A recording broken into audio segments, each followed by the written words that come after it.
Bienvenue à la table du hockey, mesdames et messieurs. Petit problème du côté de l'audio de notre intro, du côté de la régie. Mais tout de même, aujourd'hui, on a un invité de marque, en plus de Simon Tremblay et de Jonathan Defoy. Félix Robert, l'un des meilleurs marqueurs de la Ligue junior majeure du Québec l'an dernier. Salut Félix, comment ça va? Salut, ça va super bien, vous autres? Ça va super Ça va bien, bien, merci. merci. Moi, j'aimerais ça revenir dans le passé un peu avec toi parce que là, tu viens de commencer ta carrière professionnelle. Mais j'aimerais ça revenir plus tôt dans le passé. Lorsque tu as passé dans la LHPS, c'est quand même une ligue qui est moins connue présentement au Québec. Est-ce que tu peux nous parler un peu de qu'est-ce que c'est la LHPS en gros? L'HPS, c'est avant tout une ligue scolaire qui prône les études. Puis c'était, dans le fond, pourquoi j'avais choisi d'aller suivre ce parcours-là. Je trouvais que les études, c'était très important, tout de même, malgré que j'aimais vraiment ça jouer au hockey. Puis dans le fond, j'ai décidé de faire le saut dans l'HPS. C'est une belle ligue, je trouve, de développement mais qui néglige vraiment pas les études. OK. Est-ce que c'est une comparaison un peu au RSEQ niveau talent ou c'est un petit peu plus fort? Je te dirais que les niveaux, c'est difficile à comparer. Je pense que quand moi je jouais, la RSEQ était un petit peu plus fort. Mais je pense que la LHPS s'améliore avec le temps, année en année. Plusieurs bonnes personnes donnent de leur temps pour améliorer cette ligue-là, puis ça s'en va vers l'avant. Fait que c'est super, super le fun de voir ça. Puis après la LHPS, tu allé jouer de collégial Division 1. Dans le fond, tu es allé vers le RSEQ. Qu'est-ce qui t'a marqué le plus avec ton arrivée dans le collégial? La différence de calibre, peut-être, vraiment, c'est qu'est-ce qui t'a marqué le plus en arrivant au collégial? C'est sûr que tu passes tu étais le plus vieux d'un niveau après ça, tu tombes à 17 ans contre des personnes de 19-20 ans. Le niveau physiquement, c'est sûr que ça, c'est la plus grosse différence. C'est plus dur. La vitesse, les gars sont forts physiquement, mais tu t'adaptes au niveau que tu arrives, puis c'est ça que j'ai essayé de faire. Mhm. Puis après ça, tu arrives dans la Ligue junior majeure du Québec, tu performes. Qu'est-ce qui t'a vraiment, un joueur peut-être en particulier, un entraîneur, qu'est-ce qui va te marquer le plus dans le futur avec ton passage dans la Ligue junior majeure du Québec? Ce qui m'a marqué le plus, Ouais. je te dirais voir à quel point il faut être constant quand on joue au hockey junior parce qu'on joue beaucoup de matchs, 68 matchs tout ça en allant à l'école. Puis ce qui est plus dur, c'est de se présenter à tous les soirs. Puis dans le fond, on travaillait beaucoup là-dessus avec le Phoenix. On avait un excellent coaching staff dans toute l'organisation. Puis on arrivait prêt à tous les soirs. Fait que je pense que c'est ça qui a fait notre succès dans les dernières années. Ben moi, j'aimerais ça parler de ta dernière saison parce qu'on ne se le cachera pas, tu as eu une méchante grosse éclosion. Tu es passé de 55 points en 92 matchs, non seulement qu'en 46 matchs. C'est qu'est-ce qui a cliqué vraiment la saison dernière? C'est sûr que j'ai joué avec deux. On avait une excellente équipe. Je jouais avec deux Mhm. excellents coéquipiers, Sam et Alex. J'ai mis beaucoup l'emphase sur l'entraînement hors glace. J'avais pris aux alentours de 10 livres musculairement. Puis ça l'a Ok. beaucoup aidé pour au niveau, dans le fond, de la vitesse, de l'endurance et tout ça. Puis que tout ça a joué avec la confiance.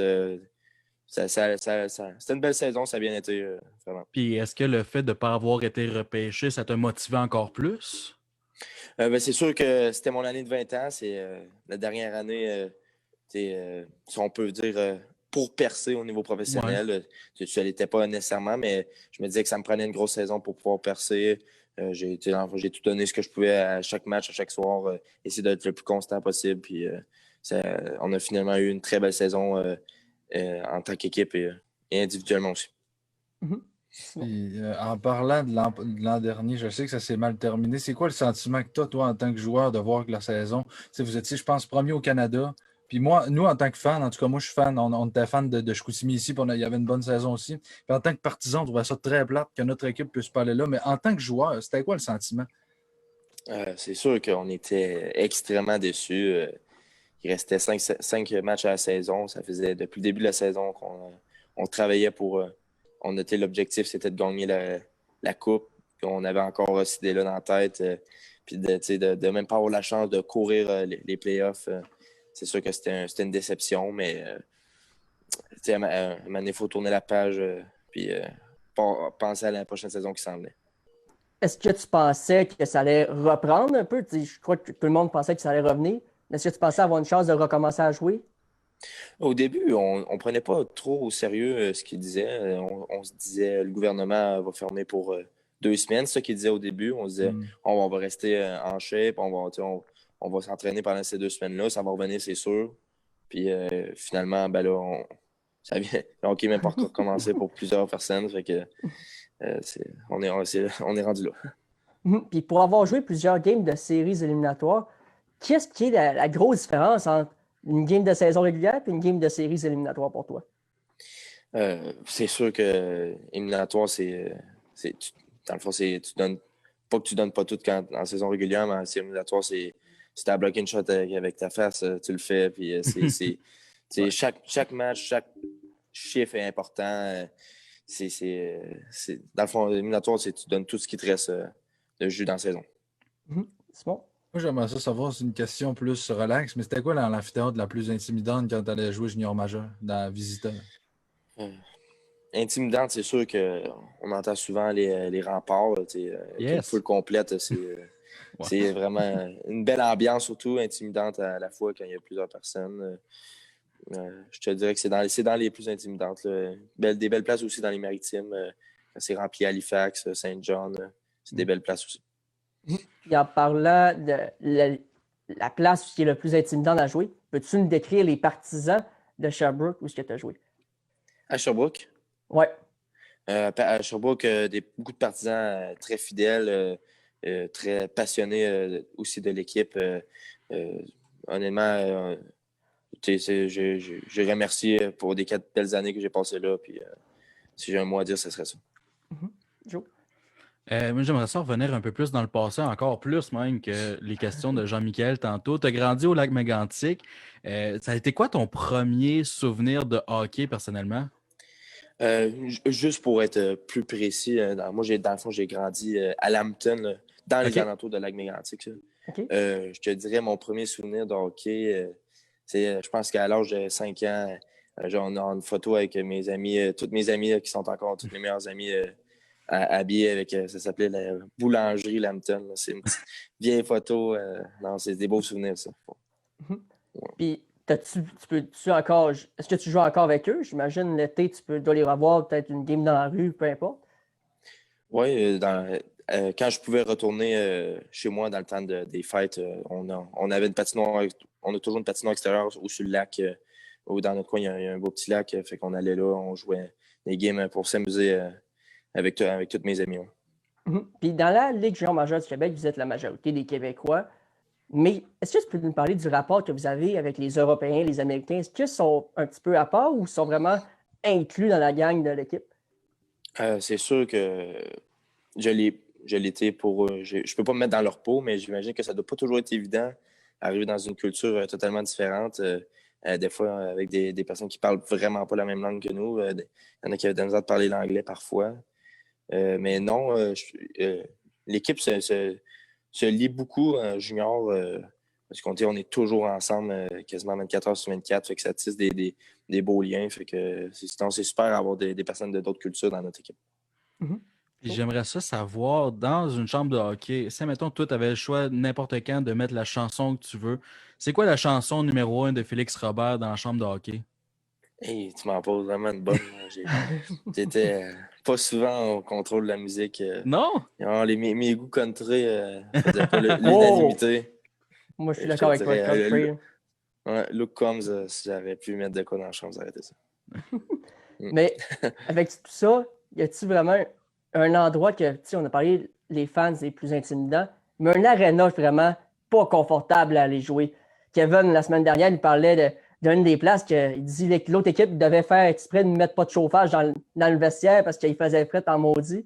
Toi, y a-t-il vraiment une place qui t'a marqué en disant hey boy, c'est pas confortable à aller jouer là? Je te dirais, moi, la chose qui m'agace le plus, c'est quand on est sur le banc, sur la glace, puis il manque de place. Une coupe d'aréna qui fallait jouer à Tetris pour se déplacer sur le banc. Le gardien de but, il faut qu'elle s'assire dans les estrades. Ouais, quasiment Val d'Or. Ouais. Bécomo aussi, ouais, des places comme ça, là, c'est pas toujours évident. Mhm. Moi, avant de passer au segment professionnel, j'aimerais ça que la régie mette ton premier but professionnel en carrière que tu as marqué cette fin de semaine. Fait que Antoine, c'est à toi de mettre ça. On voit à l'écran là, le premier but. Un bon tir placé dans le top, tu sais, qu'aucun goaler peut arrêter ça. C'était quoi le feeling de marquer enfin ton premier but professionnel en carrière? C'est sûr que c'était un excellent feeling. C'est le fun de briser la glace aussi, parce que à chaque année, même quand tu as des belles années précédentes, tu veux toujours briser la glace pour que la prochaine saison, ça aille du bon pied. Puis ça fait du bien. C'est quand même mon premier but professionnel, je suis super content. Fait que il reste de continuer comme ça. Joe? Et j'aimerais ça savoir en même temps, tu viens de faire tes débuts professionnels, tu as passé ton temps, ta jeunesse à jouer avec des jeunes de ton âge un peu. Là, tu arrives dans le professionnel, il y a du monde plus vieux et tout ça. C'est quoi qui est plus difficile pour toi à t'habituer présentement? C'est sûr que c'est un peu une adaptation comme quand je suis arrivé à 17 ans junior, le physique des gars, la vitesse d'exécution puis tout. La moyenne d'âge doit être aux alentours de 26 ans, Mhm. je te dirais. Fait que c'est pour des gars qui viennent de finir junior comme nous, c'est une petite adaptation. On est prêt physiquement, mais ça reste que faut se présenter à tous les matchs, il n'aura pas de facile. Et en signant un contrat avec la Ligue américaine, d'ailleurs, le club école des Pingouins avec qui tu as signé, est-ce que tu as eu des consignes en parlant d'un rappel possible dans la Ligue américaine plus tard dans l'année? C'est des consignes à suivre avec la COVID? Là? C'est sûr que on n'a pas encore de nouvelles concrètes à cause que il n'y a même pas encore de date officielle pour la AHL. Il vient d'avoir celle de la NHL. Fait que pour l'instant, je n'ai pas de nouvelles concrètes à ce niveau. OK. Simon? Ouais, moi, ma question, c'est les Pingouins, on le sait qu'ils aiment beaucoup les Québécois. Ils ont repêché Samuel Poulin en première ronde, ils ont repêché Nathan Légaré, Pierre-Olivier Joseph. Mais ça te fait quoi, toi, un petit Québécois, de savoir que dans l'organisation des Pingouins, il y a beaucoup de Québécois. Tu sais, si tu joues probablement avec les Pingouins de Walls-Barry-Scrampton, tu vas jouer probablement avec Poulin et Pierre-Olivier Joseph. Ça doit être un sentiment spécial. C'est sûr que c'est le fun de savoir que si je monte au prochain niveau, qu'il y a des visages familiers, aussi de la culture familière qui va être là aussi. Que c'est le fun de savoir que les Pingouins tiennent à avoir des Québécois dans leur organisation. Ça veut dire que si ça va bien, ils vont me donner ma chance. Fait que pour ça, je suis super content. Qu'est-ce que ça te fait de voir le logo des Pingouins sur ton épaule? Qu'est-ce que ça te fait vraiment de porter leur logo? Ben, c'est sûr que depuis que je suis jeune, je rêve je rêve encore de pouvoir jouer dans la Ligue nationale, puis c'est étape par étape. Fait que on faut gravir les échelons, comme je dis, étape par étape. Fait que non, c'est super le fun, mais le travail reste encore à faire. On lâche pas. Ouais, exactement. Tu viens d'arriver aux États-Unis. Comment tu trouves ça jusqu'à présent, l'adaptation aux États-Unis? C'est sûr que c'est différent, en plus que là, on est dans la COVID, fait que on visite pas beaucoup la région. C'est plus dur de faire des choses en équipe à part ici dans les appartements. Puis même là, il faut faire attention. Fait que ça va super bien, l'adaptation va super bien, mais comme je te dis, on est restreint à plusieurs affaires ici aussi, comme au Québec. Moi, j'aimerais ça te faire un petit retour dans le passé, encore une fois, parce qu'on aime ça, les retours dans le passé ici. Tu as joué au tournoi Pee-Wee de Québec. Sûrement des moments inoubliables. Quel moment te rappelles-tu le plus au tournoi Pee-Wee de Québec? Je te dirais, c'est nous, quand j'étais à ma deuxième année Pee-Wee, on a représenté les petits remparts. Ça, c'était super. On était allé pratiquer avec eux autres. On avait été aussi embarqué sur la glace à un de leurs matchs. Puis je te dirais que c'était les plus beaux souvenirs de mon Pee-Wee du Canada. Moi, là, pour revenir à l'actualité, encore une fois, le spike ball. On n'est plus au hockey vraiment. En se promenant sur les médias sociaux, en regardant toute l'actualité, je vois le spike ball, puis je te voyais sur une photo, puis en écoutant votre match, ça disait que toi et Kevin Dufour, vous étiez l'équipe à battre de l'équipe dans les petits tournois de spike ball. Parle-nous un peu de comment ça se passe vos tournois. Qu'est-ce que ça te fait d'être vraiment le gars qui joue au spike ball à l'équipe et vous êtes le duo à battre dans toute l'équipe? Ouais, c'est sûr que tu sais, moi et Kev, on était des Québécois dans l'équipe. Fait qu'on on était le Frenchie, le duo de français. Fait que on essaie de pas se faire abattre par les autres. Non, ça allait super bien. On avait une belle chimie. Puis, dans le fond, c'était très compétitif, même si c'était un jeu amical.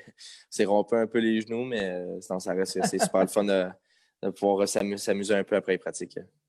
T'avais-tu joué un peu avant ou tu viens de commencer le spikeball? Ah, j'avais joué au courant de l'été avec mes amis. Fait que c'est le peu de pratique m'avait aidé à pouvoir performer. C'est Ça devient qui? populaire. Ouais, c'est vrai, ça. Ouais. J'en vois du C'est- monde dans la rue cet été qui jouait justement. Puis c'est la première fois que je voyais ça, j'étais tout étonné. C'est super le fun. Hein. Y a-t-il un coéquipier qui est vraiment dur à battre quand tu joues au spikeball? Tu dis, maudit, lui, je veux pas l'affronter pour garder mon titre numéro 1. Ah, non, c'est les autres qui veulent pas nous affronter. Fait que ouais. Moi, Mm. j'aimerais ça savoir si y a une place, un chandail, un logo que tu aimerais vraiment porter dans le futur, quel serait-il? Ah, c'est sûr que moi, c'est les Pingouins que je vais porter le logo des Pingouins plus tard. OK. Ouais, sans hésitation. T'as Puis, grandi avec Mm. les Crosby et les Malkin, j'imagine. Ouais, c'est sûr que Crosby, ça a toujours été un idole. Lui, je te dirais, lui et Martin Saint-Louis ont été mes deux idoles de Ah, jeunesse. Fait que, Les mains. c'est toute qu'une histoire, ça, Martin Saint-Louis. ouais, Puis exactement. j'imagine que tu dois te fier à ça aussi pour ton parcours professionnel un peu. Jamais abandonné, là. Mm. Ouais, c'est un joueur qui me ressemble beaucoup physiquement et aussi comme style de jeu. Fait que non, j'essaie de me fier un peu à lui pour essayer de performer chaque soir. puis tu parles de Martin Saint-Louis. Pour ceux qui ne te connaissent pas, il y en a sûrement dans nos auditeurs qui ne te connaissent pas, est-ce que tu pourrais te décrire en tant que joueur sur la glace? Moi, dans le fond, j'étais un joueur de petit gabarit, mais beaucoup énergétique. Dans le fond, j'ai toujours le nez dans le trafic. Un peu comme à Brad Marchand, Brendan Gallagher. Puis j'étais un joueur offensif qui travaille vraiment fort. Ça ressemble à ça, mon style de jeu. Mhm. Y a-tu, je sais que la East Coast, il y a beaucoup de chandails spéciaux un peu. Y a-tu un chandail que tu as joué contre, tu as fait, bon, on dirait que ça marche pas sur un chandail de hockey, où tu fais, waouh, celui-là, il est beau. À date, on a affronté seulement deux équipes, les Andy Fuse et les Orlando, Solar d'Orlando. Solar d'Orlando, leur chandail est quand même orange et mauve. Là. C'est un petit peu des couleurs assez flashy, mais non, à date, ça ressemble juste à ça. L'an passé, tu portais le numéro 71, puis là, tu as changé au 26. C'est parce que le 71 était pris ou tu as décidé le 26 justement pour Martin Saint-Louis? Il y a un petit peu des deux. Dans le 71, dans le fond, je me disais, rendu professionnel, rendu dans la East Coast, ils ont dit qu'ils aimeraient mieux qu'on prenne des chandails en bas de 40. Fait que Ah ouais? ça m'a dit ça me dérange pas. Ça me dérange pas du tout. Ça faisait longtemps que j'aimais bien prendre le 26. Fait que je me disais en plus que Martin Saint-Louis, c'est mon idole. Fait que je me suis dit, je vais prendre son numéro puis essayer de graver les échelons avec. Je savais vraiment pas que c'était le même, par exemple, dans Ouais, East Coast. Ben, Espèce c'est de peut-être juste les nailers. Là, je le sais ok. pas le reste pour le reste. Ouais. L'espèce de règle Lou Lamoriello, ça. Tant qu'il te demande pas de te raser les cheveux, tu devrais être correct. Non. Ouais, c'est le demande, on va tous le faire. Tu as joué contre les Solar Bears, comme tu as parlé. Tu as joué contre Garrett Sparks, qui a gaulé des games dans la Ligue nationale. Qu'est-ce que ça Ouais, t'a ouais. Vous avez Excuse-moi, une je game? sais pas. Qu'est-ce que ça t'a fait de jouer contre un goaler de la Ligue nationale puis de scorer contre, si je ne me trompe pas? Ouais, dans le fond, on a joué contre la dernière game. C'est sûr que c'est impressionnant de voir que ce gardien-là gaulé près de 40 matchs dans la Ligue nationale. C'était intimidant, même, à la limite. Mais il faut se dire que le hockey, ça joue sur la glace. Je suis là, il est là, puis tu y penses pas trop. Puis le but, c'est d'essayer d'en scorer plus que l'autre bord. Bon. Ouais, moi, je voudrais savoir, là, dans le junior majeur, c'est quel adversaire que tu détestais le plus affronter, qui était le plus tannant? Joueur ou Ouais, équipe? ben, joueur, ouais. Je te dirais que faut que je lève mon chapeau, mais Xavier Simoneau, un très bon joueur, très, très difficile à affronter, énergétique et vraiment bon sans et avec la rondelle. Là. Fait que je te dirais que c'est un des joueurs les plus durs à affronter. C'est sûr qu'il ne faut pas nier Alexis Lafrenière, là, un joueur exceptionnel là, aussi que j'ai affronté durant 3 ans. Mais ouais. Nous autres, on a une question de Yannick Tiffu qui a joué dans la Ligue nord-américaine qui voulait savoir c'est quoi la plus grosse adaptation entre le junior et le pro pour un jeune qui passe d'une pension à habiter avec des colocs? C'est sûr que c'est différent. Ici, là, j'habite avec un coloc que je ne connaissais pas avant, qui est super gentil, on s'entend super bien, qui parle d'une autre langue aussi. Tandis que j'arrivais en pension avec un de mes meilleurs amis, ça faisait 3 ans que j'étais avec en pension. Fait que je sors de ma zone de confort, mais je m'attendais à tout ça avant d'arriver. J'étais prêt, fait que non, ça va super bien à date pour ça. Puis j'aimerais ça aussi revenir sur ta relation avec Samuel Poulain parce que tu l'as dit, vous avez comme grandi un peu ensemble à Sherbrooke. C'est quoi votre relation que vous avez en dehors de la glace que vous écrivez quand même constamment? C'est sûr qu'on garde contact quand même régulièrement. C'est sûr qu'on n'habite pas dans le même coin aussi au Québec, fait que les chances de se voir sont limitées l'été. On est beaucoup occupés aussi. Mais on se garde en contact, on s'est parlé récemment pour savoir lui il s'en va où, comment ça va, puis tout ça. Fait que non, c'est une belle relation hors et sur glace avec Samuel. J'imagine qu'il doit attendre un peu les indications pour la Ligue américaine de son côté ou il y a des projets pour l'Europe? C'est sûr que pour ça, je le sais vraiment pas. Je souhaite que le meilleur pour ce qui s'en vient cette année. Puis l'été, normalement, il y a des joueurs qui font soit du deck hockey, ils font un autre sport, ils s'entraînent. Toi, y a-t-il un sport en particulier que tu pratiques l'été? C'est sûr que notre temps est limité quand même, dans le sens que on s'entraîne à tous les matins, on fait de la glace 2-3 fois par semaine, faire les activités. Puis moi, il faut que je voyage beaucoup entre Québec et Lambton. Fait que je fais un peu de deck avec mes amis du coin quand j'ai l'occasion. Mais des sports compétitifs, non, j'ai plus le temps pour ça. Et tu parles de deck. Est-ce que tu peux nous dire, selon toi, la grosse différence entre les deux sports? La différence est. C'est sûr que cardio, au hockey, c'est plus facile, on dirait, d'être dans le tapis pendant tout un chiffre, tandis qu'au cardio, tandis qu'au deck, c'est plus difficile parce que si tu n'avances plus avec tes pieds, tu freines. Bon, ça avance plus du tout, tandis qu'en patin, tu peux glisser un peu. Fait que, non, pour ça, c'est difficile. J'ai lu un article sur le site de la Ligue canadienne. Tu avais posé 5 questions, puis tu avais répondu dans une des questions c'est quoi ton objectif pour cette saison? Puis tu parlais d'aller jouer à l'Université de Moncton. Pourquoi à l'Université de Moncton? Je suis curieux de savoir. Parce qu'avant que j'aille un offre de contrat avec Wilkes-Barre, je m'en allais jouer à l'Université de Moncton dans la U-Sport. Puis c'est pour ça que mon objectif, c'était dans le fond, c'était d'aller là-bas. J'avais signé et tout, mais le coach et l'organisation étaient conscients que si je signais professionnel, j'allais tenter ma chance. À chaque année, normalement, les joueurs de 20 ans, l'an passé, tu étais un joueur de 20 ans dans la Ligue junior majeure du Québec, ils ont normalement une tradition, c'est la cérémonie des joueurs de 20 ans. Est-ce que tu as eu la chance de la vivre ou malheureusement avec la COVID, ça a été annulé? Malheureusement, ça a été annulé. Normalement, la cérémonie est le dernier match à domicile de la saison. Puis il nous restait encore des matchs à jouer à domicile. Fait que on l'a eu par cadeau cette année en début de saison. Et l'hommage a été par vidéo en fin de saison, l'année passée.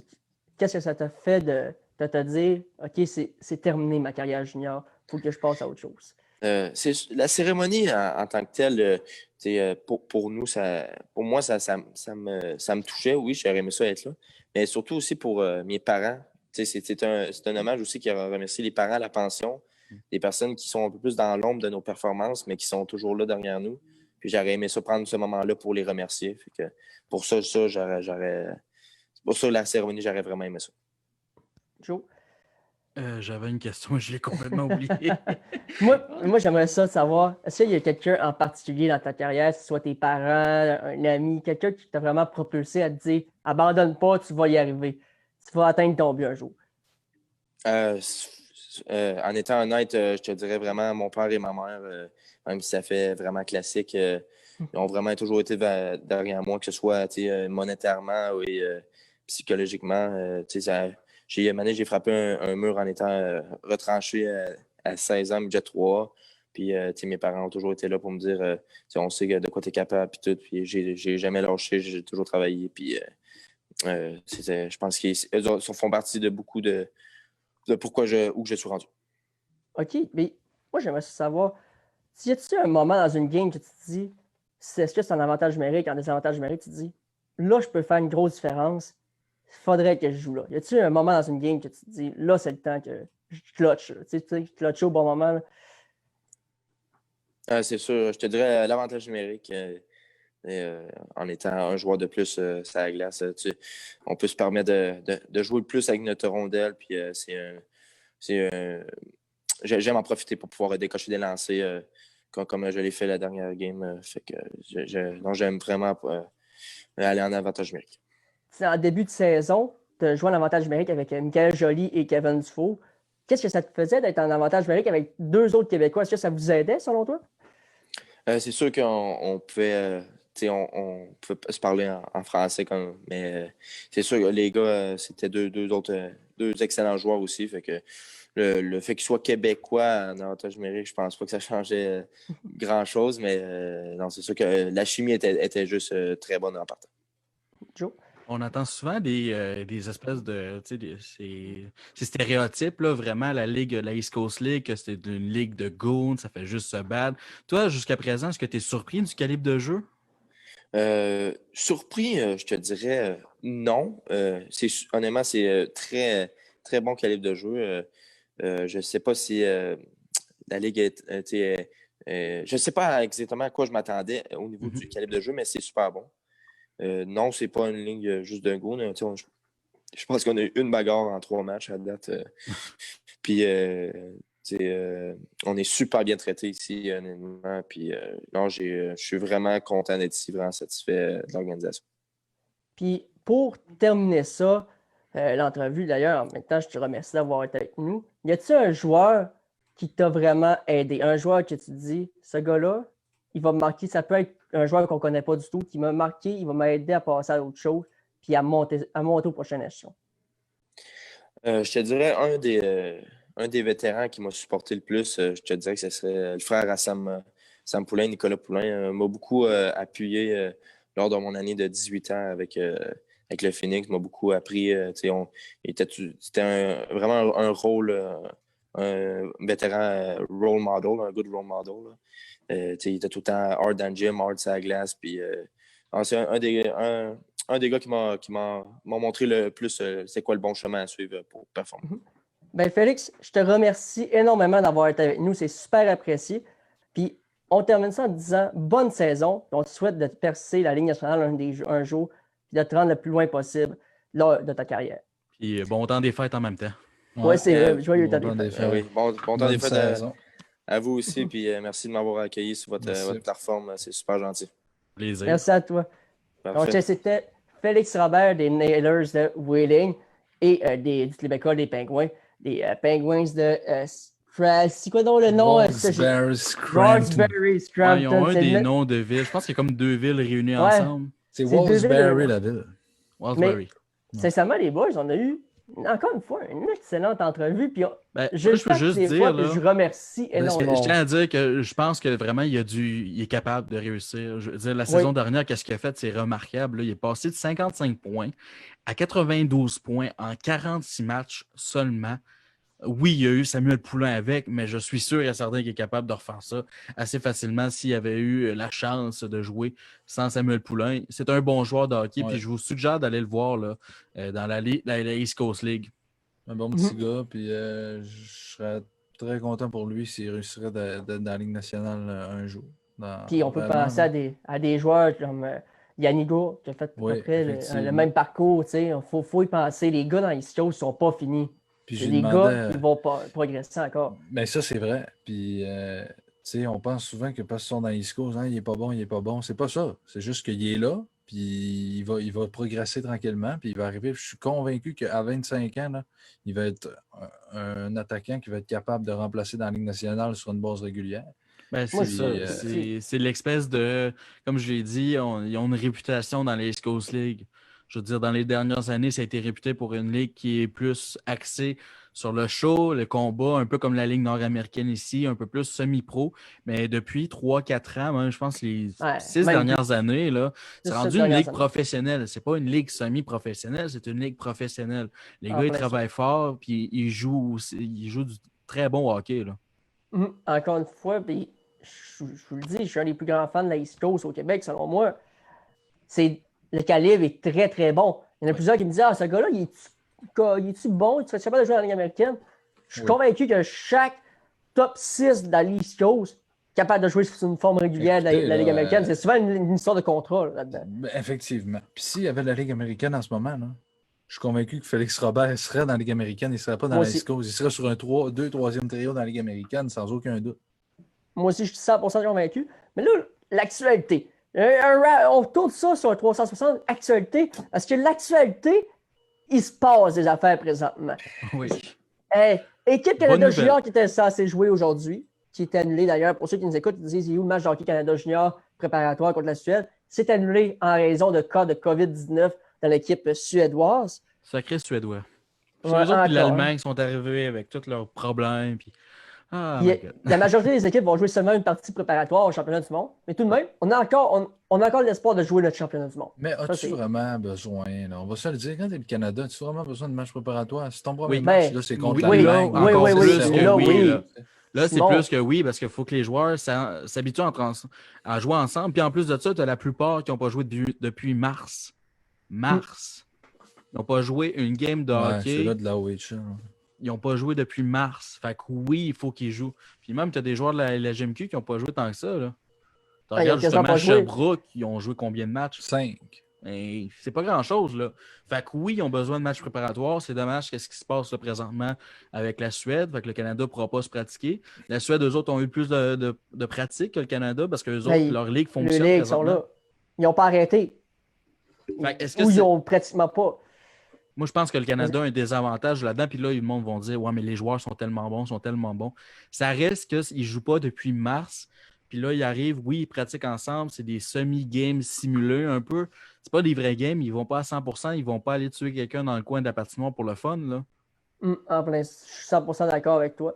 Puis juste avant de passer au reste de l'actualité, on va voir le segment, la surprise de la semaine.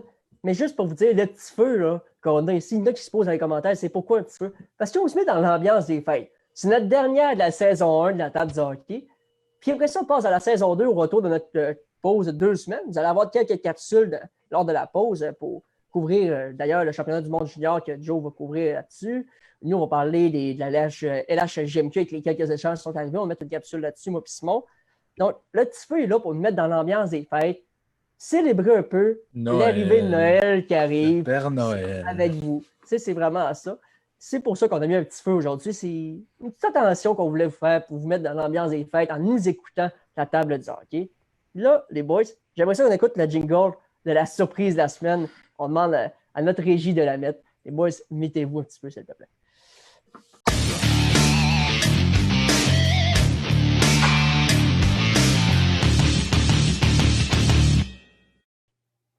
Donc, la surprise de la semaine pour moi, c'est l'officiel.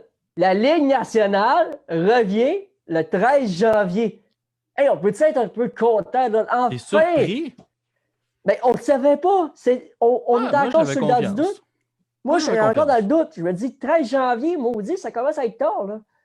Tu veux jouer une saison? Ouf, c'est tard. 13 janvier, c'est dans même pas un mois. Ben, quand on regarde les saisons écourtées qu'on a eues dans le passé, où est-ce qu'il y avait le lockout, c'est arrivé environ dans ces endroits-là. Donc, moi, c'est parfait. Moi, écoute, 56 matchs qu'on va avoir, 56 matchs. Toutes les équipes vont jouer dans leur propre division. Donc, ça veut dire, attendez-vous de voir Connor McDavid marquer une coupe de but contre le Canadien de Montréal. Ouais, et de voir Jonathan Drouin marquer une coupe contre les Oilers. Drouin, je pense même pas que Drouin fait 20 buts cette saison. Il n'en fera pas 20. Oh, ben là, débattez un peu. Là, je veux que vous autres vous débattez. Là, j'allais chercher un tweet de M. Legault, une image de M. Legault qui a tweeté. Okay. Mais les boys, ils débattaient sur Drouin, combien il va faire de points. Parce que là, je sais que Simon, je sais que tu l'adores, Drouin. Joe, je suis d'accord avec toi. Okay. 100% d'accord. On vient de perdre Jean-Michel. Simon, je te laisse débattre un peu. En 56 matchs, mon ami Jonathan Drouin va faire 56 points. Non. Non. 20 buts, 36 Non. passes.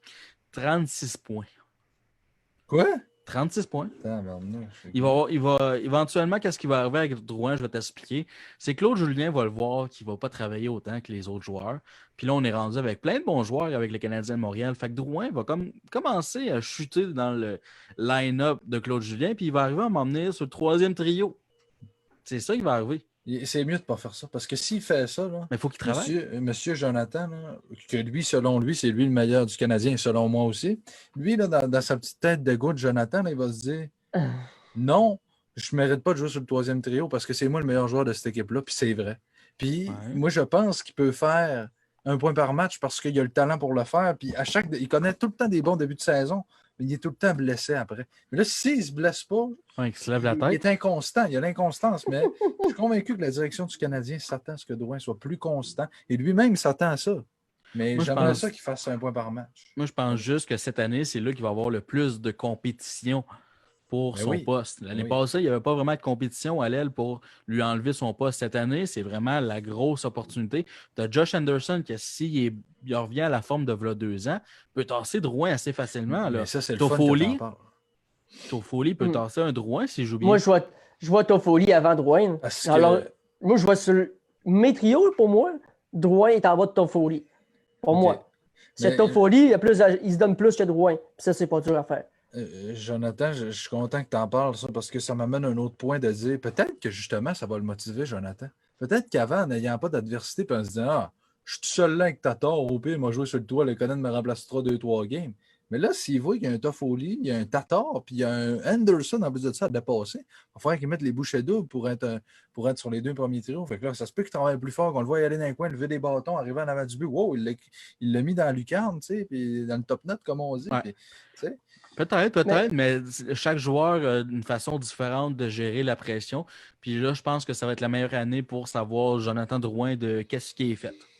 Moi, attends, les boys, avant de continuer sur ce débat-là, j'aimerais ça qu'on aille sur les commentaires. OJ Maximiliano, il demande est-ce que ça va être seulement entre divisions et est-ce que ça va être, vu que c'est possible de prendre l'avion pour aller aux USA, les équipes du Canada vont rester au Canada. Et c'est pourquoi on a fait, normalement, c'est censé être ça, parce que c'est pourquoi on a fait la division canadienne, parce que sinon, on ferait des divisions normales. Ouais. Les équipes du Canada vont rester au Canada. Puis moi, je tiens à redire, encore une fois, le Canadien ne fera pas les séries. Impossible. Là, je suis pas content, Joe.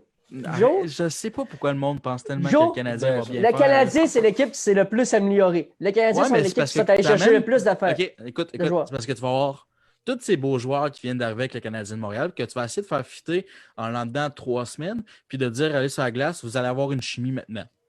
C'est pas ça qui va arriver. Les équipes qui ont gardé leurs alignements qui sont presque identiques à la saison passée, vont avoir une meilleure chimie, vont être meilleures en début de saison, je vous garantis. Écoute bien, moi, Jonathan, j'ai ça ici, là.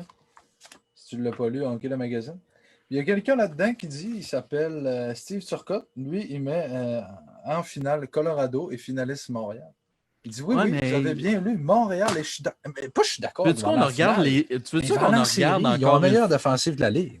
Tu veux-tu qu'on regarde les prédictions de Hockey le magazine vraiment dans les dernières années pour juger? Ou il faut regarder aussi les prédictions de NHL 21, des jeux de NHL. L'année, on était supposé avoir le Canadien contre les Prédateurs de Nashville, là, parce que Subban et Weber vont s'affronter en finale, que c'est magique. Wow! Non, mais Subban avait failli faire la finale cette année-là. Il l'a pas cette année. En tout cas, les Prédateurs ont choqué. Là. Classique Prédateur de Nashville, ça. Mais moi, je ne peux pas croire qu'on va battre des équipes comme. Écoute, moi, je regarde juste l'aspect physique. Là. On va se faire tuer par Edmonton, les Flames. Ils n'ont pas de gardien. Les Flames de Calgary, ils ont un Jacob Maxson. Les Flames, oui, pas les Oilers. Non, mais ils ont Connor McDavid. Les Jets ne sont pas de défense. Leon Draisaitl. Juste ces deux-là, ils battent les 12 attaquants du Canadien de Montréal assez facilement. Tu pourrais mettre les 12 attaquants du Canadien de Montréal à essayer de l'échanger contre Connor McDavid, puis les Oilers feraient « Bonne blague, ciao bye ». Jamais de la vie. Parce que moi, Connor McDavid... Non, Simon, mais pour vrai... Attends un petit peu, Simon. Là. Tu vois le tweet que tu vois sur le Zoom? Oui, tu vois mon tweet de bon M. ami Legault? François. Bonne nouvelle, une section avec le hashtag CH, Connor McDavid et Austin Matthews. est-ce qu'on peut voir ça comme un point positif que le premier ministre du Québec, M. François Legault, est content d'une arrivée de saison? Parce que là, je vous rappelle que la santé publique du Québec n'a pas donné le feu vert pour le début de saison. Les Canadiens peuvent se pratiquer à Brossard, mais ils ne peuvent toujours pas jouer de partie au Centre Bell. C'est le Canada qui a dit non. Non, c'est le Québec. Non. C'est le Québec. Parce que les autres provinces, il y a des provinces qui ont dit oui. Ontario, c'est la même chose. Ils n'ont pas encore dit oui pour les Maple Leafs. Mais là, c'est là qu'on peut voir des arénas comme à Halifax. Ils ont quand même des gros amphithéâtres là-bas. Ben non. Mais si le Québec non à Montréal, ils ne autorise... diront pas à Québec. Ouais. Mais si le Québec autorise, est-ce que tu prévois Vancouver venir jouer au Québec? Parce que là, Vancouver, ils ne sont pas sûrs partout de jouer. Je pense qu'il y a des très faibles chances qu'ils jouent à leur place. Ben en fait, c'est que la Ligue nationale doit envoyer un plan concret. Là, présentement, ils ont donné un plan pour la Ligue, mais ils n'ont pas pris un plan. C'est ça qui est compliqué, c'est que chaque province est dirigée d'une façon différente. C'est ça qui est le problème présentement, c'est que chaque province... Donc, la Ligue peut dire oui, mais si la province dit non, ben, il n'y a toujours pas de hockey, malheureusement. Oui, mais moi, je peux... Écoute, si la Ligue arrive avec un plan, dire, écoute, on va faire une bulle, that's all, les joueurs ne vont pas rentrer en contact, vont sortir de l'aéroport, vont aller directement à l'aréna, à leur chambre d'hôtel, ils n'auront pas de contact avec du personnel extérieur. Ça peut fonctionner. On l'a vu avec la bulle avec Québec. Mais là, est-ce qu'on pourrait... Moi, je pense que la meilleure façon de gérer tout ça, c'est d'arrêter de faire une autre bulle. Mais là, les joueurs, est-ce qu'ils sont prêts à faire 5 mois dans une bulle? Non. Ben, ça dépend si leurs familles sont autorisées. Non, si non, accès, tu peux pas isoler quelqu'un pendant 5 mois. Mais admettons que tu dis à tes joueurs, OK, vous êtes à votre maison, peu importe, vous êtes chez vous. Si vous rencontrez personne, vous restez avec votre femme, vos enfants, puis vous allez seulement à l'aréna. Vous changez de ville, vous allez dans votre chambre d'hôtel, vous attendez le début à votre pratique, vous allez à votre pratique, en autobus tout en gang, vous retournez à la chambre d'hôtel, puis le soir à la game, vous allez à l'aréna. Vous n'allez pas à Montréal, aller à tel resto à Montréal, puis tout ça. Tu restes dans l'aréna, tu restes à l'hôtel. C'est juste un aller comme un peu dans la bulle. Mais seulement... Plus que tu as de monde, plus que tu as de chance. C'est ça l'affaire. Ouais. Mais plus c'est que trop tu as de monde, gestion, plus que tu as de chance. C'est tout. Tu sais, dans une équipe de hockey, là, je veux dire, puis c'est comme dans une société en général. Dans une société, il y en a qui vont respecter les règles, il y en a qui ne les respecteront pas. Fait que sûrement que tu vas arriver, mettons, le Canadien à 25 joueurs. Il y en a qui vont faire tout le protocole, mettons que tu as dit Jean-Michel, mais il y en a qui vont peut-être, tu sais, moi, je prends un petit peu plus sans la légende. Mais je ne sais pas. Ça, j'ai hâte de le voir, mais je ne sais pas comment ça va être. Il y a des places, je pense, Dallas, ils ont dit qu'ils allaient accueillir des partisans chez eux. Là, c'est aux États-Unis, je le sais. Mais nous, au Canada, je ne sais pas si ça serait possible, parce que là, en Colombie-Britannique, il y a... Oublie ça. Ben, écoute, on a de la difficulté à dire oui à jouer dehors au hockey. Là. Je ne peux pas croire qu'on va dire oui, on va jouer dans une arena avec des fans. Puis là, j'ai Maxime qui écrit mais les autres ligues vont-ils commencer aussi? Ben là, les ligues professionnelles en Europe, ils ont déjà commencé, ils sont déjà en cours. La Ligue américaine, ils parlent mi-février, si je me rappelle. Mais comme Félix Robert a dit, ils n'ont pas de date encore. Ils ne savent pas encore. Ben, c'était dans les discussions, c'était février. Ensuite de ça, au Québec, c'est fini. On n'a plus de hockey professionnel pour l'année. Ça, c'est plate, triste. Semi-professionnel, excuse-moi. Okay. Ouais. La Ligue nord-américaine, c'est fini. OK. Eux autres, il y a possibilité de jouer quelques tournois par-ci par-là. À la fin de la saison, un petit tournoi pour le fun. Là. Si la situation le permet, bien sûr. C'est des petites affaires de main. Mais au moins, on a du hockey. On va avoir du hockey. C'est ça. Mais moi, je le répète depuis le début. Pour moi, c'est une thérapie. Regardez le hockey, là, tu me passes une mauvaise journée, tu me mets devant la télé, je regarde une game de hockey. Bizarrement, ma journée va aller super bien après. Moi, ça dépend. Je suis sûr que c'est le même pour d'autres personnes parce que je suis sûrement pas le seul dans le monde. Ça dépend, c'est comment le pointage. Non, mais oui, ça c'est sûr. Ça, là-dessus, je te comprends et je suis 100% d'accord, mais je suis convaincu que le retour de la Ligue nationale va être un bien pour la population. Va aider les gens à rester chez eux. Parce que je vous le répète, restez chez vous. C'est ça l'important. Éviter la propagation du virus en attendant le vaccin. Il faut rester chez nous. Puis une game de hockey, tu vas-tu sortir écouter la game dehors dans une grosse game? Mais non, tu vas l'écouter à la télé comme tout le monde. Non, mais c'est pas tout le monde, Jean-Michel. C'est vrai qu'ils ne respectent pas les règles. C'est pas tout le monde qui écoute le hockey, malheureusement. Puis tu peux pas leur donner... Il y en a que c'est des causes perdues. Ouais. Tu peux essayer de les convaincre et tout. Il n'y a rien à faire avec eux autres. Je veux dire, il n'y a absolument rien à faire. Mais écoute, je pense qu'on a juste des bonnes nouvelles. On va avoir du hockey. Le championnat junior qui commence cette semaine. Techniquement, c'était censé être aujourd'hui les games préparatoires. Il n'y en a pas aujourd'hui. Ça commence demain, les games préparatoires, par contre. Cette semaine, on va avoir du hockey. Hey, C'est-tu du le hockey, fun à championnat du savoir? monde. Moi, vos meilleurs moments de hockey, là, c'est-tu le championnat du monde ou une finale de la Coupe? Honnêtement, je pense que ce serait le championnat du monde. Ah, pas moi. Saviez-vous, attends un peu, saviez-vous que le championnat du monde, la finale du championnat du monde l'an passé, a battu de 2 fois plus d'auditeurs que la Au finale Canada. de la Coupe Stanley? Non, partout dans le monde. Ouais, mais c'est 2 parce que fois les plus autres pays d'auditeurs. sont Ben fous. oui, mais là, c'est ça. Mais c'est Puis quand en même plus, ça. en plus de ça, c'est comme là, on va avoir les heures dans l'Ouest. Fait que pour nous autres, ça va être tard. Là. Les matchs, ils vont être tard cette année, pour cette année. Puis si tu penses en Europe, là, c'est tard là, pour eux autres, puis c'est très tôt le matin. Mhm. Fait que c'est plus difficile, c'est sûr et certain. Fait que ça rentre en compte, veut pas là-dedans. Mais écoute, moi, c'est juste le fait que c'est pendant le temps des fêtes. Je pense que c'est là que le monde sont encore dedans au coton, au hockey.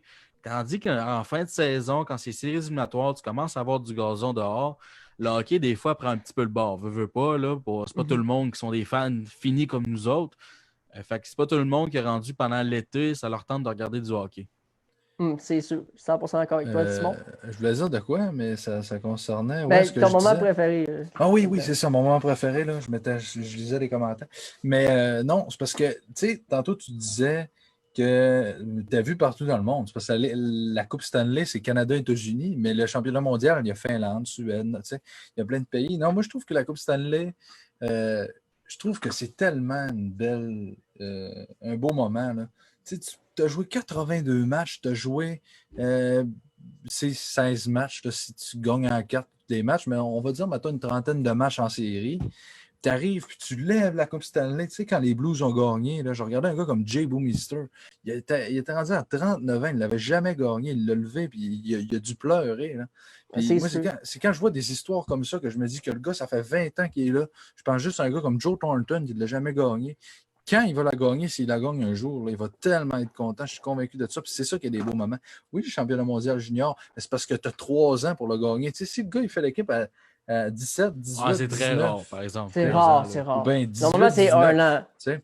Comme Dawson Mercer, là, l'an passé, il avait 18, il l'a gagné. Puis là, cette année, à 19. Tu sais. Fait, tu peux le gagner 2 ans. Mais la Coupe Stanley, c'est plus dur à gagner 2 années d'affilée. Et même une année, c'est dur. Imagine-toi 2 ans. Les Penguins l'ont fait 2 ans. Ben, la Coupe Stanley, c'est la coupe la plus dure à gagner dans le monde. Dans tout le sport. La Coupe Memorial, compris. je te dirais, plus dur encore. Non.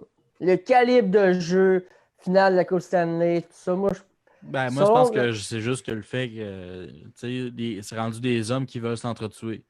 Tandis que tu as des jeunes adolescents qui essayent de jouer physique. C'est quand tu es rendu dans la Ligue nationale et tu affrontes des gars comme Dustin Byfuglien, c'est plus difficile.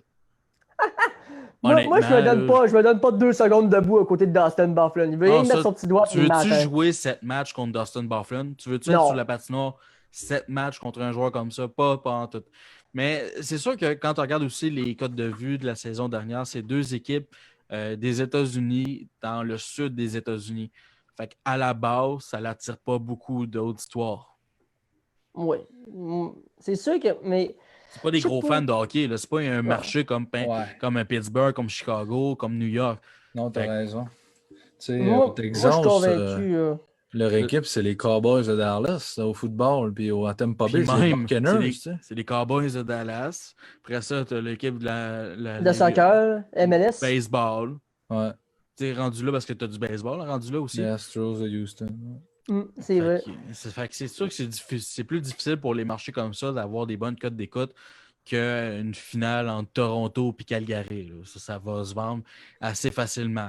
Et ça, on a hâte. Personnellement. Ça sera pas cette année, en tout cas. Non, mais c'est clair. Simon, j'ai vu des médias, on parle de finale qui pourrait être intense. J'ai vu des médias un peu en faisant mes recherches. Une finale Boston-Montréal en finale de la Coupe. Ils peuvent pas. Ça devient... attends un peu. Selon certains médias, c'est ce que j'ai lu. Ça pourrait devenir c'est quoi possible. Les médias? Attends un peu. Là. C'est quoi les médias? Ça, c'est Antoine. Antoine, peux-tu nous écrire ça dans les commentaires? Si tu m'as envoyé un article, je ne me rappelle plus.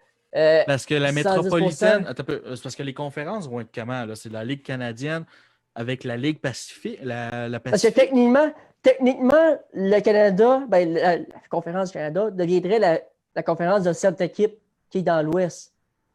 OK, fait qu'on irait en séries éliminatoires contre des équipes de l'Ouest. Techniquement. On va C'est se faire bizarre. détruire. Le Canadien va se faire détruire. Hey, on a Non, mais Josh t'arrives en- Anderson, watchez-vous. T'arrives en série puis tu peux pogner Colorado. Non, je veux pas. Hein? Weber, 6 pieds 5, 230 livres. Anderson, 6 pieds 5, Ouais, 230 mais livres. Weber, Armia, là, 6 pieds il 2, part- 220. Weber, là, ça c'est Weber là, qui essaie de patiner de reculons parce qu'il est plus capable. Mais là. Bufflin C'était n'est pas McKinnon qui essaie de passer à côté bien rapidement puis qu'il n'y a pas de problème. C'est parce qu'ils sont meilleurs en frais de talent. Ouais, tout mais simplement. tu parlais de Bufflin tantôt. Le gars, il vient qu'à dépasser Bufflin. Ben ouais, tu sais. Et Bufflin, Bufflin, il est joue tombé sur le pas. cul, tu sais. Non, je Non, sais. mais mais c'était juste un Bufflin, exemple il mange tantôt. des hot là. dogs, là. Weber n'a plus le joueur qui était. Là. Je veux dire, l'année passée, il s'est battu contre Mikhail Sergachev puis il est tombé. Excuse-moi, Ah, mais- là, mais excuse-moi, Sergachev mais a eu si- le dessus. Non, mais si Weber tombait pas, Sergachev était mort. Le Non. coup de poing, l'élan était Non, parti. Sergachev a gagné ce combat-là assez franc. Weber Attends n'est un plus peu. le joueur qui était, il est rendu vieux. Il va falloir considérer ça, Lui m'emmener aussi, dans il est rendu l'équation. vieux. Qui ça? Ouais. 25 ans? Je suis dans mon prime, là, il paraît. Ah, il- McKinnon, Dans il a son ça, prime. Non, mais c'est time. parce que ça me fait rire quand on dit des joueurs sont rendus vieux, 36 Hey, ans. c'est ça, il, était pareil. il est capable d'en donner encore. À je veux dire. 36 ans, là, je suis sûr que ton T'sais. corps va dire écoute, moi, je suis Ovechkin a capable de faire des 35, affaires. 50 buts par année, tous les ans. Ouais, mais c'est parce qu'il y en a, c'est des joueurs comme ça qui sont. Il y en a un, Ovechkin. Il y en a un. Il y en a un. Il n'y en a pas un autre qui arrive à cheville. Jaromir Jagr, il a joué à 44 ans, je pense. Tu sais. Ah, mais il joue dans la Ligue 2 de la République Non, mais dans la tchèque, Ligue là. nationale, il a joué à quel âge? 41 sa dernière année? Ouais, il y avait de la difficulté avec les Panthers de la Floride. Là. Il y avait de la difficulté. Je regardais des matchs de Jaromir Jagr dans ces derniers temps. Puis les joueurs adverses le regardaient jouer parce qu'ils étaient comme, ben là, je peux pas aller. Tu sais, je peux pas aider donner une mise en échec solide. Le monde va m'haïr à vie pour ça. Mais c'est sûr. Mais moi, je le ferais pas. Moi, je le non. regarderais en disant hey, peux-tu signer mon pantalon, s'il te plaît? Tu sais, j'ai grandi en te regardant. Moi, c'est sûr que je ferais ça. Jaromir Jagr passe à côté de moi. Je le laisse partir. Hey, une légende de la Ligue nationale qui joue dans ta ligue de 2e division en République tchèque. Il joue avec Thomas Plekanec. Oui. Ça m'a étonné. Il joue encore. Thomas, Oui. il joue encore. Avec son beau col roulé encore. Ben oui, écoute, c'est sa marque de commerce. Il n'y a pas le choix. Hey, le col roulé de Thomas Plekanec. Mais là, les boys, on fait un petit 360 comme j'aime les faire souvent. Là, il y a une loi dehors qui oblige seulement des parties de 8 personnes sur la glace à l'extérieur lorsque tu joues une partie de hockey. Je suis tellement content de pouvoir jouer ça. Ça fait 5 ou 6 jours, ben, depuis la date qu'on peut, que je suis sur les patinoires extérieures. Je me défoule, je joue au hockey. Aujourd'hui, j'ai même enfilé mon équipement de gardien. J'allais arrêter des tirs. Ça faisait 1 an et demi que je n'avais pas gaulé sur la glace. Ça faisait du bien. Moi, on vous avait demandé, vos patinoires extérieures, c'était quoi? C'est quoi la plus belle patinoire extérieure que tu peux avoir? Celle de votre enfance. Là, je sais que la régie a plusieurs photos. On a plusieurs photos là, pour voir tout ce qu'on a été envoyé. Je pense qu'on a eu 5 à 5 ou 4-5 commentaires montrant une belle patinoire extérieure, dont sur un lac. Moi, je vous avais parlé de ma patinoire. Galina Tremblay, on voit sur le lac présentement, qui joue au hockey. Hey, y a-t-il quelque chose de mieux qu'aller jouer patiner sur le lac avec Oui. un bâton et une rondelle? Manger Elle une est poutine à au la lac Renaissance. Saint-Jean. Hein? C'est une tremblée, c'est sûr. Oui, elle est au lac Saint-Jean. Mais vous avez-tu déjà patiné sur le lac en jouant au hockey? Sur un lac, vous avez-tu déjà fait Trop ça? peu. Tu sais, t'as déjà écouté le film Il était une fois les boys? Ouais, mais il y en a un qui Simon- est parti dans la rivière, il C'est est mort. sur une- Ben, c'est ça. Simon, t'es sur une Merci, rivière. Simon. T'es sur Ben, une c'est rivière. vrai qu'il y a des risques. Tu n'as pas le choix de regarder les risques, veux pas. La régie attendait un peu, là, on finit de parler avant de montrer toutes les photos, on va y aller une par une. Mais tout de même, je pense, je pense que patiner sur un lac, moi, là, je le fais n'importe quand. C'était beau avoir écouté les têtes une fois les boys, Simon. T'es sur une rivière puis sur un lac, c'est pas la même chose. Moi, j'ai de la difficulté parce que c'est jamais plat à 100%. Puis c'est bien correct, c'est naturel. Fait que moi, j'ai bien de la difficulté à patiner sur des surfaces qui sont pas plates à 100% parce que j'ai toujours peur. Moi, c'est pas de tomber dans l'eau comme Simon, c'est plus de me C'est tes planter genoux? face première. C'est Non, tes c'est parce que genoux tu sais, aussi, tu vas patiner dehors, tu n'as pas vraiment ton équipement de hockey nécessairement. Fait que, tu sais, tomber, c'est jamais le fun. Moi, je préfère aller plus sur une patinoire extérieure qui a été faite, puis tu vois que la glace est lisse. Ouais, d'accord. Mais d'ailleurs, la régie, Frédéric Dubé, Puis, tu nous as montré ça, puis ça, c'est le fun. Juste une autre affaire qui est plate là, Vas-y. quand tu joues sur une glace, là, quand tu perds la rondelle puis il faut aller la chercher en plein milieu du lac. Là. Oh, Ah, ça, c'est plat. C'est à 2 km. Ouais, c'est ça. Tu sais, comme là, Frédéric Dubé, il y a des bandes. Ça, c'est le fun. Ça, c'est pratique. Sauf quand Des tu bandes, l'envoies mais- chez le voisin, là, ça, c'est une À autre chose. remarquer les petites lumières de Noël là, sur le dessus. Je vais vous conter une anecdote. L'an passé, Kevin, il jouait à Dundee, comme on entendait à l'entrevue la semaine dernière. Pendant le temps des fêtes, qu'est-ce que les Stars de Dundee ont mis sur le bord des baies vitrées? Des lumières de Noël, comme à l'extérieur, quand le monde met des lumières de Noël pour mettre de l'ambiance des fêtes sur la glace. Ben, les Stars de Dundee l'ont fait, puis Ils sont ça, j'aime festifs. ça voir ça. Ouais, ils sont très festifs. En Écosse, là, c'est du monde festif. Moi, j'aime qu'il a mis des filets protecteurs sur sa glace. Parce C'est que vrai. ça aussi, là, tirer puis que ça va chez le voisin, c'est Puis jamais tu veux- agréable. Le pire, c'est si, mettons que tu entends un bruit, tu fais toc, tu fais oh, Ouais, je pense que je vais mais là, rentrer, moi. ouais. Ça, c'est la pire chose. Ça, ben, c'est la c'est pire sûr que chose. t'es pas mal le suspect numéro 1 après ça. Là. C'est Quand pas dur de le penser que chez c'est ton quelqu'un. voisin, il y a une patinoire, il y a une POC sur ta maison, t'es comme, ouais, je fais 1+1, ouais, c'est le voisin qui l'a tiré. Je sais pas pour toi, Jonathan, là, mais nous, les patinoires ici au Lac-Saint-Jean, plusieurs, là, c'est que tu arrives puis tu te pars direct collé sur la bande avec ton char. Fait que quand tu arrives, tu joues au hockey, tu tires la rondelle trop haut, ça Mais arrive pourquoi? sur le char. Tu sais. Mais ça, c'est tellement dangereux. Je sais pas pour vous si aucune c'est ça à raison. Québec, là. Ben, si le Ben, parking moi, est à 2 km. Moi, de la façon que ça fonctionnait à Pont-Rouge, c'est que tu pouvais aller te changer. Il y avait une espèce de vestiaire intérieur que tu pouvais aller te changer dedans.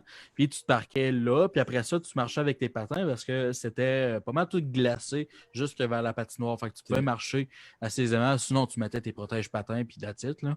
Mais tu sais, tu marchais pas 2 km. Tu marchais peut-être 10-15 mètres. Puis tu allais chercher. Puis tu allais sur la patinoire. Mais non, parquer ton char proche d'une patinoire extérieure, d'après moi, c'est pas l'idée numéro 1. En tout cas, moi, je le ferais Ben, pas. Joe, moi, juste aujourd'hui, on allait T'as jouer pas de une char, toi, partie. arrête. Oui, j'ai un char. Il est à Un Alma. char? J'ai un char à Alma. Tu conduis? Une Hyundai. Oui, une Eh petite boy, Hyundai je vais pas accent embarquer avec rouge. Hey, je suis super Rouge en sécuritaire. plus? Pas pogné d'accident. Jamais encore. Ah oui, mais tu viens de l'avoir, ton permis. Ça fait un an. Ben, c'est ça, ça fait juste un an. Ça fait Comme un c'est an que j'ai un pas an, ça d'accident. J'ai pas d'accident encore, OK? Bravo, Fait- mes félicitations. Mais tu sais, moi, OK, je vais avec mon auto, puis je vois que le parking où j'allais à la patinoire est très près de la surface glacée, comme Simon dit, au Lac-Saint-Jean, c'est souvent ça. Mais je me rends compte que les gars commencent à vouloir jouer, pas dans le sens normal d'une glace, pas comme ça. Ils vont commencer à vouloir jouer comme ça, parce qu'il faut laisser une partie au patinage libre. Oh non, non, non, non, non, non, non, non. Mais nous autres, On fait pas ça. On va faire un autre moyen. On va mettre le but d'un bar où ça ne pognera pas le char, parce que s'il n'y a pas de lève, mon char, il est là. Mais, tu sais, t'as une Hyundai 2007. Fait que c'est pas bien. 2010, Mais- Simon. Mais je tiens à dire qu'à Pont-Rouge, qu'est-ce qui est le fun, c'est qu'il y a une espèce de 8 glacé sur le terrain de baseball pour le patinage libre, justement. Fait que tu as comme 2 places pour aller patiner. Fait que ça, c'est super bien fait.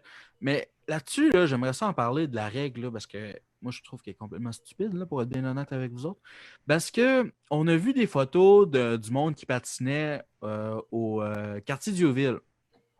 C'était plein. Plein à craquer pour ouais? le patinage libre.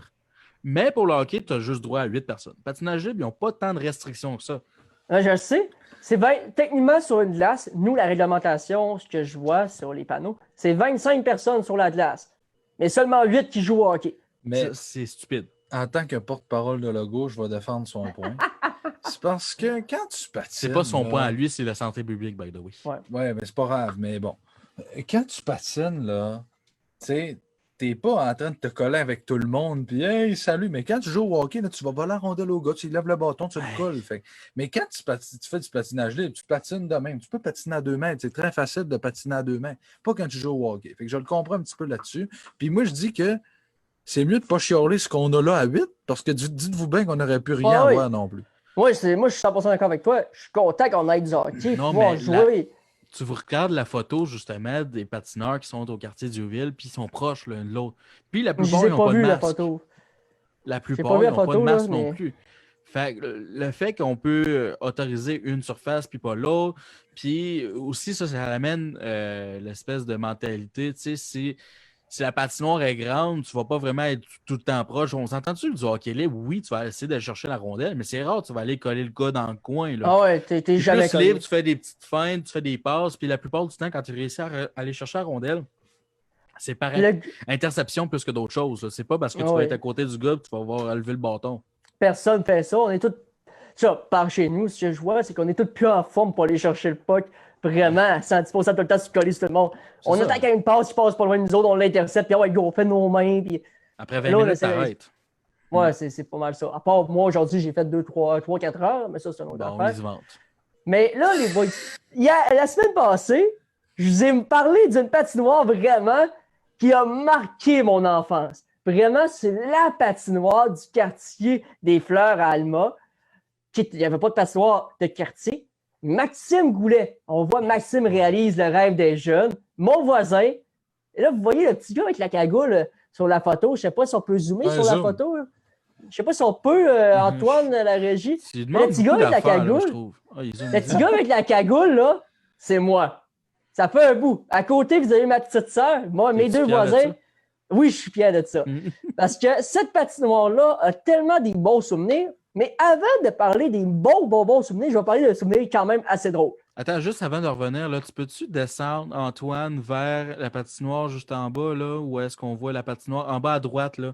Regarde à droite, là. Si tu regardes à droite, torse à droite. Non, l'autre droite.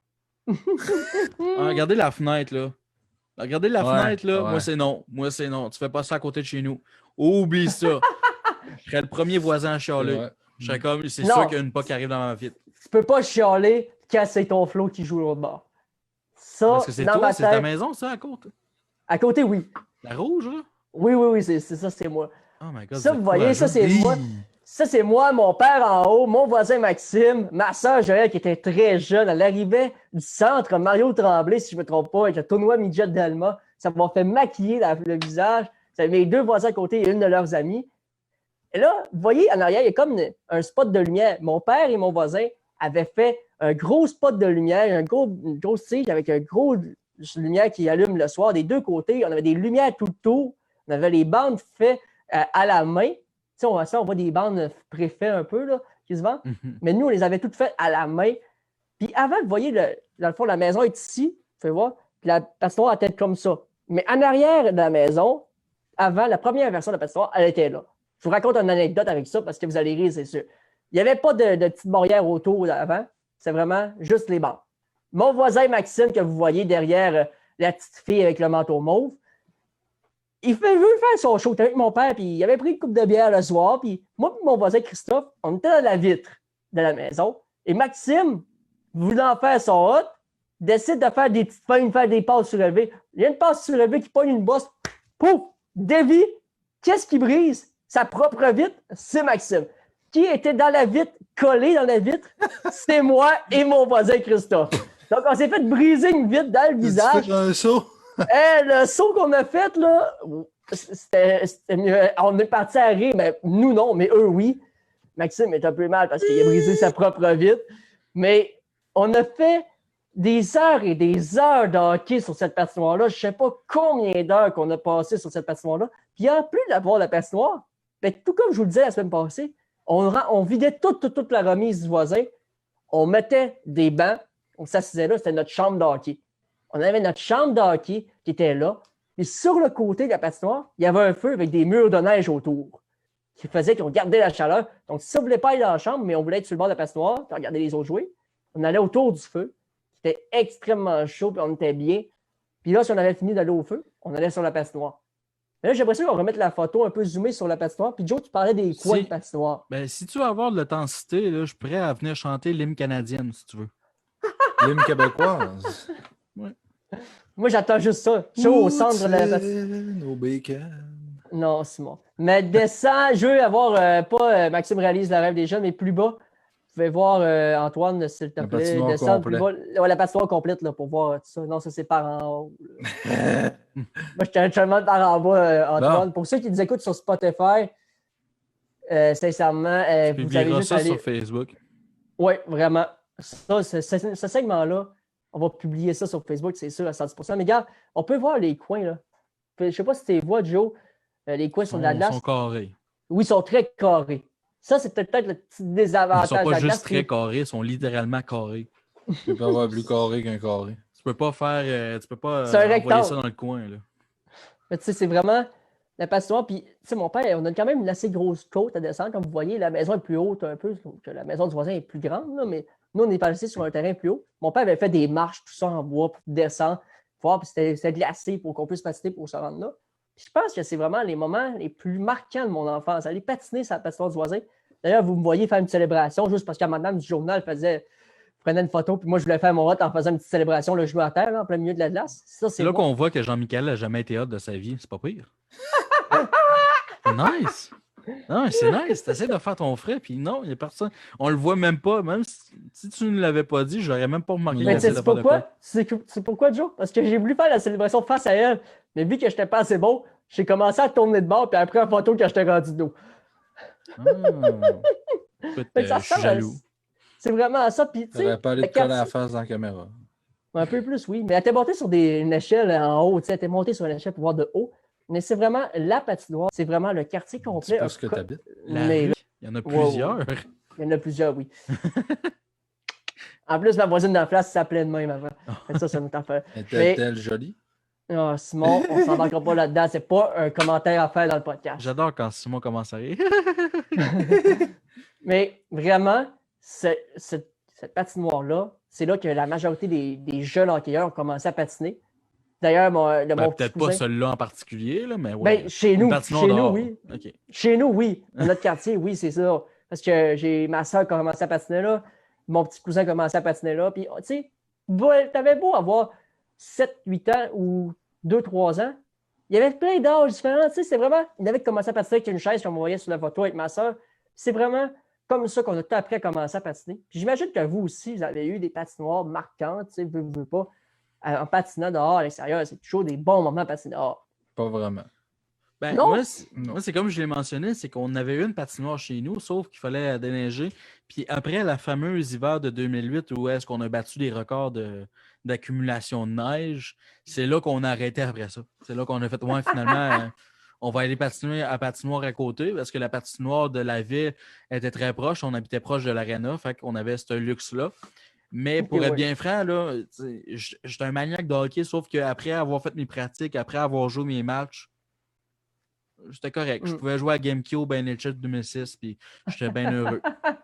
Moi, c'est vraiment la patinoire extérieure, c'est là que je vivais mes meilleurs moments. Des C'est là qu'on a souvenirs, plus de fun. tu sais, moi, il n'y a personne, tu sais, je veux dire, j'ai pas eu de patinoire chez nous. Il n'y a personne que je connais qui faisait une patinoire dans sa cour, mais moi, c'était vraiment ici, la patinoire du village à Héberville. Là, quand j'étais jeune, j'allais souvent là, à Héberville Station. Puis d'ailleurs, aussi, quand on est allé patiner ensemble là, cette semaine, si je ne me trompe pas, on est allé jouer une partie de hockey ensemble. Puis on vous avez vu, vous autres? On s'est vu à 2 mètres sur une patinoire qui était légal. Personne ne m'invite. C'est ça qui est triste avec c'est aussi loin. C'est qu'il n'y a personne qui m'invite. Moi, je suis le ça me jet de la dérange gang. pas. Descends de Pont-Rouge pour venir ici. Non, mais parce que je viens de le savoir. Il n'y a pas eu d'invitation qui a été envoyée. Ouais, mais si on t'invite, tu vas-tu venir? Ben, si vous ne m'invitez pas, je ne peux pas vous donner une réponse. Hein? On va t'inviter pour que tu dises non, pareil. Attends un peu, c'est parce qu'il faut que je regarde mon planning, il faut que je regarde ce qui se passe là. Ça fait 2 heures de route pour venir patiner. Ouais. Pour venir patiner une petite 45 minutes, une heure. On va prendre une bière dehors. Mais là, on ne peut pas de rassemblement dehors. Aussitôt que tu as fini ta partie, il faut que tu quittes. C'est ça les règlements. Tu n'as pas le droit de prendre une bière à 2 mètres. Non, tu peux te promener dans la rue prendre une bière, mais t'es tout seul. Là, c'est pas grave. Non, tu peux pas te promener dans le but avec une bière. Ça, c'est une règle qui est là depuis avant le COVID, ça, par exemple. Je veux dire, le parc, c'est un lieu public, j'aime qu'elle. Mais t'as pas le droit de boire dans un lieu public. Ouais. Bon. T'es plein de tomber à l'eau pas mal, là. Mais moi, je pense qu'on a eu un excellent podcast aujourd'hui. On a parlé de patinoire extérieure. Puis on avait-tu d'autres patinoires à montrer, Antoine? Je ne sais pas si on avait d'autres publications. Je sais qu'on a eu plusieurs. Moi, je pense que c'était les 3 seuls qu'on avait eus. Mais merci encore une fois pour les personnes qui les ont envoyées.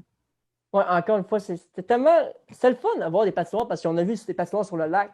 On a parlé, on a pu dire que Simon a eu peur de tomber en l'eau. Il a peur de tomber en l'eau quand il passe. Ça, j'en reviens toujours pas, Simon. Un lac gelé. C'est ça que t'as peur. Il y a les skidoo qui passent sur le lac. Tu passes sur le lac avec ton skidoo, mais t'as peur de tomber dans l'eau avec tes patins. Ah oui, mais c'est parce que moi, avec mon skidoo, je clenche quand je suis sur le lac, mais avec mes patins. Ouais, mais c'est plus lourd, c'est genre C'est 40 plus fois lourd. plus lourd que toi. Ouais, mais le patin, ben, lui, peut-être il pas coupe 40 la fois, glace. Le patin coupe la glace, pas Il mon coupe skidoo. la glace, c'est C'est- ça vraiment ton Hey, argument. tu roules avec un. Mais tu roules pas, mais tu glisses en tant que tel avec ton skidoo Ben, pas vraiment. sur le lac, puis c'est vraiment lourd un skidoo, on se le cachera pas. Puis t'as Pas peur que toi, ton petit poids, tu sais, t'es pas petit, t'es pas gros, t'es pas 70-20 000 livres, là, je sais pas comment dire, de numéro de livres que t'as avec ton skidoo, des kilos. Puis t'as peur de tomber avec tes patins dans l'eau. Ça Ouais, me mais fait c'est rire. parce qu'il coupe mes patins. Il coupe, Simon!